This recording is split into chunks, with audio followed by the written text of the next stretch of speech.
from you? Am I frightening you? Shall I continue? Take the light from you. Redesigning the song, and when the mic enters, the whole crowd sing along just like a duet. And who's got the best shit now? The technique, peep the new set, and I don't mean two teats. Never try to run up, you dumb fuck. This is an unusual musical reconstructed. You're looking at the new Harriet Tubman, so all critics can suck this.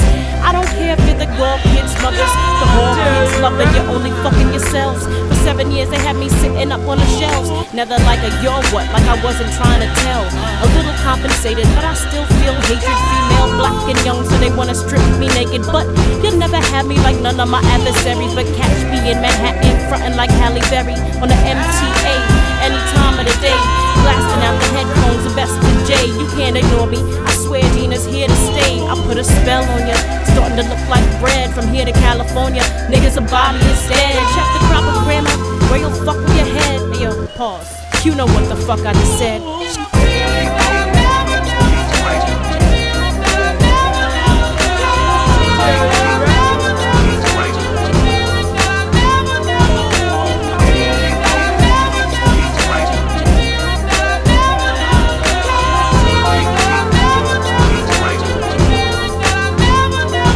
Sound a drum for the champion, vocally legendary. Mike legacy to y'all, I'm Mr. Extraordinary. Uppercase specialist, MC, supremacist, bling nemesis. Afro-indigenous, mic therapist, airplay. I'm all in your face till it's my way. Put the mic down, turn around, step away. It's for official use only. Surrender your stand so we can dance like you trespassed out your weight class on fight night. I'm weighing out the tonnage of sunlight. With speed like your death with Mike, cause me a windpipe. You bomb like Baghdad nights, you outmatched, toting spears with the feathers attached. It's combat, this ain't rap. Gino draw a line in the sand so we can usher in a true hip hop with heavy hands, rated African, heavenly syndicate. We managing the cause, panicking and you're worthy, so they abandoning mic stage, radio waves. I think we all heard enough of the same mundane over a game. Fuck all the fame, long as blood is blue in my veins. I'll be rocking with the best of them and changing the game. You heard?